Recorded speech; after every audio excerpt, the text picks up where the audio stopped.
Full forecast in just a few minutes.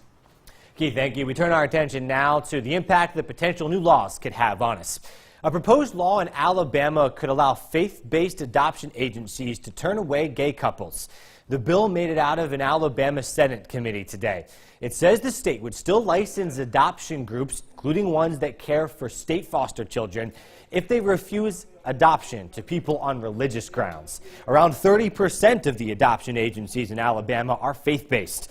Opponents of the bill say that this discriminates against gay couples. This past summer, a federal judge struck down a Mississippi ban on same-sex couple adoptions.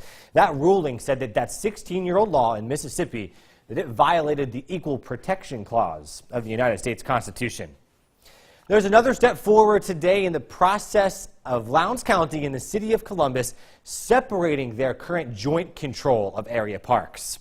So a bill passed the House today in Jackson. It would allow Lowndes County to give money out to the various towns, Columbus, Caledonia, Artesia, and Crawford. It would allow them to oversee their own facilities, their own programs.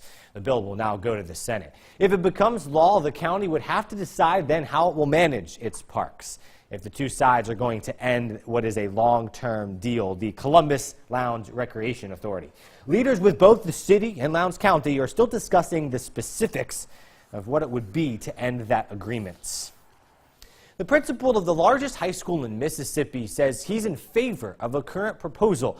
It's in the legislature, and it would say that 17-year-olds have to stay in school. Right now, a 17-year-old can legally drop out of high school in Mississippi. Tupelo High School principal Jason Harris, he says increasing that minimum age that a student can drop out, that would be beneficial, particularly for disadvantaged students.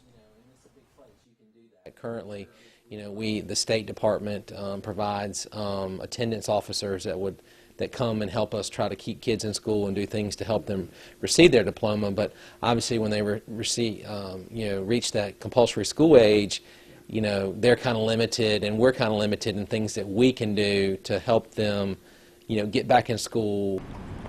Makes sense. Harris believes a change in the age to drop out could keep students from making hasty and what he calls poor decisions.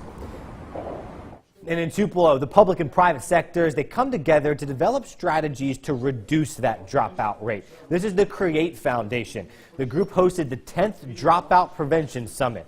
Representatives from more than 20 area districts, they gathered to share ideas and to hear about successful student retention plans. Organizers believe that it's important to get out ahead of this problem. We were pleased to learn from a recent study that NSPARC did at Mississippi State that dropouts have been reduced by 50% from 2005 through 2013, which was the latest data we had. So the schools, the communities are making progress, and we think that's important. Experts there also urge parents to get involved in their students' education. That's always a good idea. You know what could be a part of their education soon? A discovery today could show up in those science textbooks one day. NASA scientists have discovered what amounts to a new mini solar system. They're calling it the TRAPPIST-1 system. It has 7 planets roughly the same size of Earth orbiting a dwarf star. Scientists say they're going to have to study the planet's atmosphere before they can determine whether or not the planets could support some form of life. It's significant, again, because this is the first planetary system that's had this many rocky planets found in one system. So with 7 planets in one system around one star, that suggests that we have lots and lots of planets in our galaxy. We're thinking now that we probably have more planets in our galaxy than we do stars, because at least every star has a planet, and maybe more than one planet. It's a big universe out there. Since last spring, a total of 7 new planets have been discovered. Well, on this planet right now, it is warm here in the deep south, and because of that,